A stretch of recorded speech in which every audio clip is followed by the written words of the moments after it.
नमस्कार दोस्तों साल 2024 यानी कि डिजिटल दौर का एक ऐसा साल जब दोस्तों बिना मोबाइल के जीवन बिल्कुल असंभव सा लगता है। यानी कि आप सोच भी नहीं सकते कि अगर आपके मोबाइल में डाटा उपलब्ध ना हो तो आप क्या करेंगे, कुछ भी नहीं कर पाएंगे। क्योंकि दोस्तों आप बिना मोबाइल डाटा के आज एक दूसरे को पैसा नहीं भेज सकते। आप अगर आपके मोबाइल में डाटा उपलब्ध ना हो तो आप कुछ भी नहीं कर सकते। आपका मोबाइल बिल्कुल एक डब्बे की तरह है। लेकिन दोस्तों वहीं इन टेलीकॉम कंपनियों का ये आदेश है, उन टेलीकॉम कंपनी का ये कहना है कि 3 जुलाई के बाद से आप जो मोबाइल का रिचार्ज करते थे उसमें दोस्तों 10% से लेके 25% तक पैसे की बढ़ोतरी कर दी गई है। दोस्तों अब हमारे जो मोबाइल प्लान है वो पहले के मुकाबले काफ़ी ज़्यादा महंगे हो चुके हैं। दोस्तों आज इस वीडियो के माध्यम से हम इन तमाम चीज़ों के बारे में जानने का प्रयास करेंगे कि आखिर इन कंपनियों के द्वारा क्यों ये मोबाइल रिचार्ज महंगे किए गए, क्या सरकार इसमें कोई कदम नहीं उठा रही है और सरकार को आखिर क्या कदम उठाने चाहिए कि इन मोबाइल रिचार्ज को सस्ता किया जाए, और आखिर कंपनियों की क्या मजबूरी है कि उनको अपने मोबाइल रिचार्ज इतने महंगे करने पड़े, और क्या आने वाले समय में भी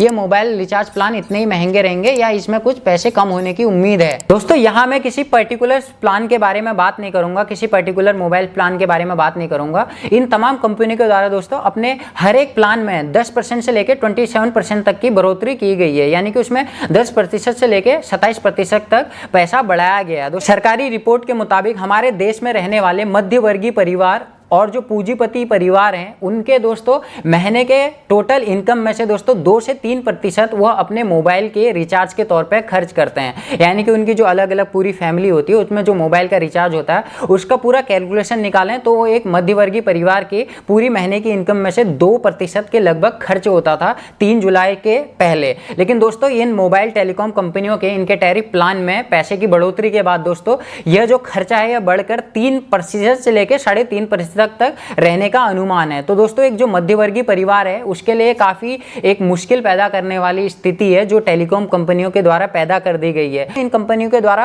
आगे आने वाले समय में भी इन प्लान्स में और ज्यादा बढ़ोतरी की जा सकती है, क्योंकि इन कंपनियों का ये साफ साफ कहना है कि इनका ARPU रेट काफी ज्यादा कम है। क्योंकि दोस्तों टेलीकॉम सेक्टर में या किसी भी इंडस्ट्रियल एरिया में ARPU एक मेन फैक्टर होता है। ARPU मतलब दोस्तों एवरेज रेवेन्यू पर यूजर। दोस्तों जो टेलीकॉम क्षेत्र होते हैं वो अपनी जो पूरी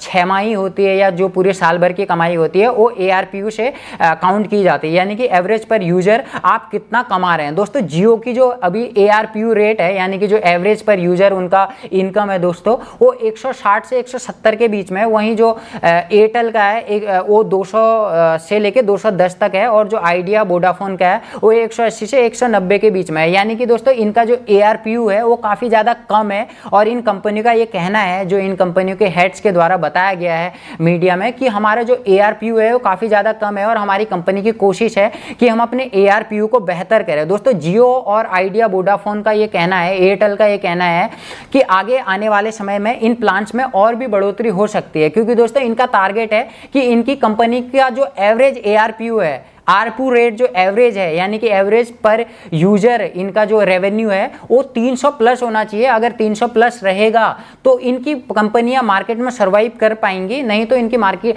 जो कंपनियां हैं वो मार्केट में सर्वाइव नहीं कर पाएंगी, पूरी तरीके से पिट जाएंगी। ये इन कंपनियों का कहना है कि हमारा एवरेज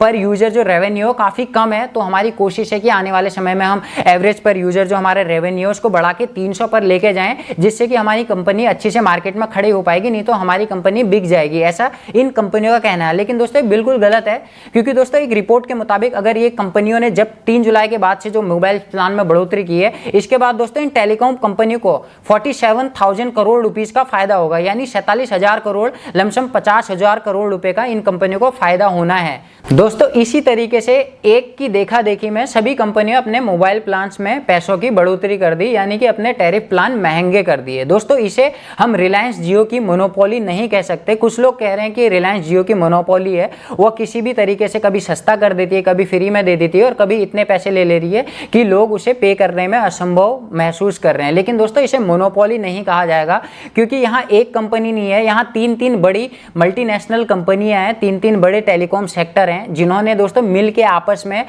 में बैठ के इन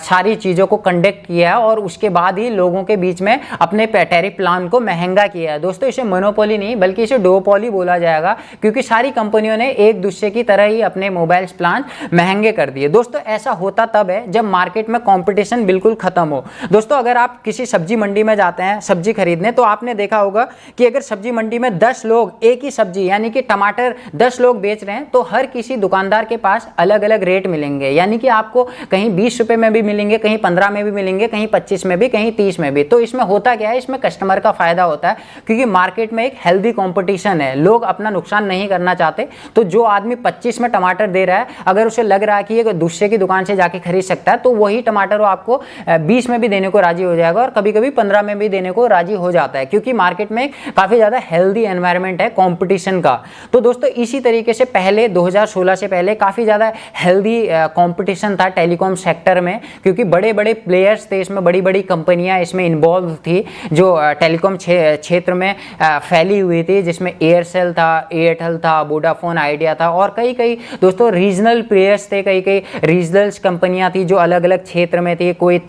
यूपी में फेमस कंपनी थी, कोई तमिलनाडु में फेमस थी, कोई महाराष्ट्र में फेमस थी, कोई हरियाणा उत्तराखंड में फेमस थी। लेकिन दोस्तों 2016 में जियो के आने के बाद ये छोटे छोटे प्लेयर पूरी तरीके से खत्म हो गए, क्योंकि या तो जियो ने इन पूरे छोटे प्लेयर को पूरी तरीके से खत्म कर दिया, या जो छोटी कंपनियां थी जिनके ऊपर काफी ज्यादा कर्ज था, जो कंपनी में कर्ज खत्म नहीं कर सकते थे, उनको पूरी तरीके से अपनी कंपनी में एक्वायर कर लिया, अपनी कंपनी में शामिल कर लिया और उनके जो नेटवर्क एरियाज थे, उनके जो टावर पहले से लगे हुए थे, उनकी जो कनेक्टिविटी थी, उसका फायदा उठा के अपनी जियो की पूरी कनेक्टिविटी पूरे देश में फैला दी। उसी तरीके से दोस्तों आज 2024 में हम देखते हैं कि भारत इतना बड़ा देश है, 150 करोड़ भारत देश की आबादी है, लेकिन दोस्तों यहाँ कुछ गिनी चुनी टेलीकॉम कंपनियां हैं, यानी कि 150 करोड़ लोगों के पास ऑप्शन ही नहीं है कि इन 2-3 कंपनियों के अलावा किसी चौथी कंपनी पर भरोसा कर सके या चौथी कंपनी की तरफ शिफ्ट हो जाए। यानी कि अगर आप जियो छोड़ते हैं तो आप एयरटेल में जाएंगे, एयरटेल छोड़ते हैं तो आप वोडाफोन आइडिया में जाएंगे, इसके अलावा आपके पास कोई चांस ही नहीं है। क्योंकि कुछ लोग कह रहे हैं कि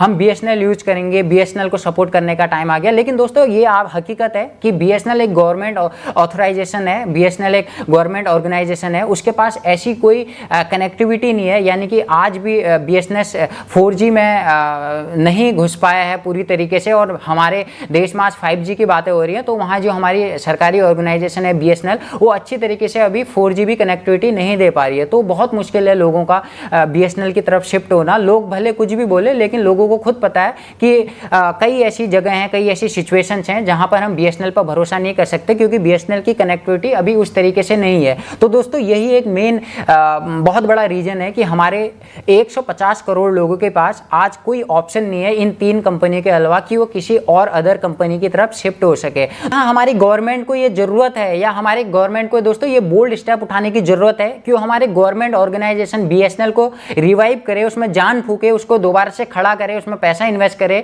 और उसमें लोगों का भरोसा पैदा करे और उसकी जो कनेक्टिविटी है उसको और ज्यादा बेहतर करे, जिससे कि मार्केट में दोस्तों और ज्यादा कॉम्पिटिशन बढ़ेगा। और इन जो प्राइवेट सेक्टर के जो बड़े बड़े टेलीकॉम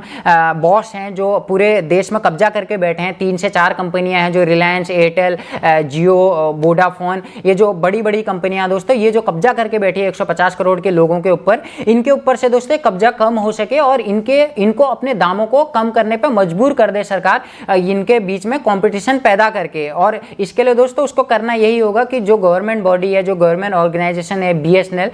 भारत संचार निगम लिमिटेड, इसको दोबारा से रिवाइव करे, इसके कनेक्टिविटी और बेहतर बनाए और लोगों के बीच में भरोसा रहे कि हम BSNL यूज कर रहे हैं, ये गवर्नमेंट बॉडी है और इससे हमें और ज्यादा फायदे और किफायती दामों में हमें इसके जो टैरिफ प्लान है वो मिल रहे हैं। इससे हमारे क्षेत्र में और ज्यादा कंपटीशन बढ़ेगा और जो रीजनल प्लेयर हैं, जो छोटी छोटी कंपनियां हैं, उनको भी सरकार को रिवाइव करना चाहिए, जिससे कि एक कंपटीशन बने और हमें सस्ते दामों में जनता को मोबाइल रिचार्ज प्रोवाइड कराया जा सके।